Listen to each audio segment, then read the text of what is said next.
তো good morning বন্ধুরা, নিয়ে এসেছি আরও একটা নতুন দিনের ব্লগ নিয়ে। তো চলো, অনেক দিন পর আমার দাদু অর্থাৎ মায়ের বাবার কাছ থেকে পাওয়া এই ছোট্ট উপহারটা খুঁজে পেলাম। না আমি না, মা খুঁজে পেয়েছে। মাঝে ভাড়া বাড়ি চেঞ্জ করাতে গিয়ে জিনিসটা হারিয়ে ফেলেছিলাম।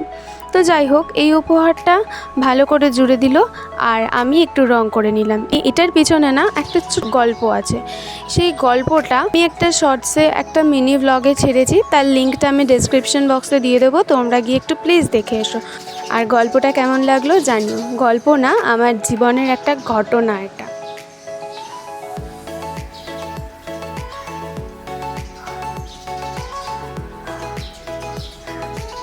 তো যাই হোক, কাজটা কমপ্লিট করে সকালে টিফিন খেয়ে স্নান করতে গিয়েছিলাম। এসে দেখি মা রান্না করছে। আর আজকে দুপুরে ছিল ভোলা মাছ। মা মাছটা ভালো করে ভেজে নিচ্ছে। আর এখানে দেখো সাইডে টমেটো, কাঁচা লঙ্কা, ধনেপাতা এগুলো সব কেটে রাখা রয়েছে। মাছটা ভালো করে ভেজে নেওয়ার পর ওই তেলের মধ্যে মা সমস্ত রকম মশলা দিয়ে মশলাটা ভালো করে কষিয়ে নিচ্ছে।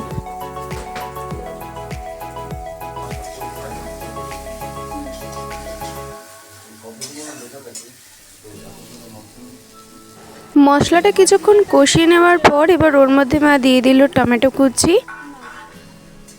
তারপরে ওটাকে ভালো করে আবার কষিয়ে নিচ্ছে যতক্ষণ না টমেটোটা গলে যাচ্ছে। টমেটোটা গলে যাওয়ার পর এরপর ওর মধ্যে একটু অল্প করে করে হলুদ গোলা জল দিয়ে দিচ্ছে না, দিয়ে ভালো করে মশলাটা আবারও কষিয়ে নিচ্ছে।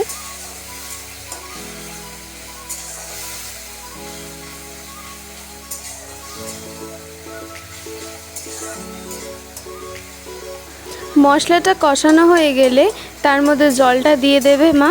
জলটা দিয়ে তারপর যখন ঝোলটা ফুটে উঠবে ওর মধ্যে একে একে সব কটা ভাজা মাছ ছেড়ে দেবে। ভাজা মাছটা ছেড়ে দেবার 5 মিনিটের মধ্যে যখন ঝোলটা ফুটে উঠবে, ব্যাস আমাদের ভোলা মাছের ঝোল রেডি।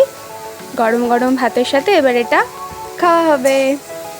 তো আজকের ফাইনাল মেনু তাহলে কী হলো? ভাত, এখানে আছে ডাল, এটা বড়ি ভাজা, আর সেই বিখ্যাত ভোলা মাছের ঝোল।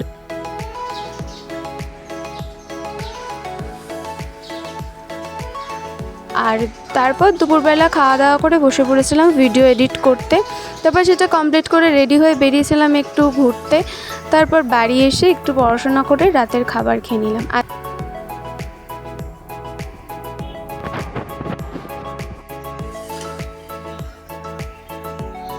আমি করেছিলাম ভেজ চাও।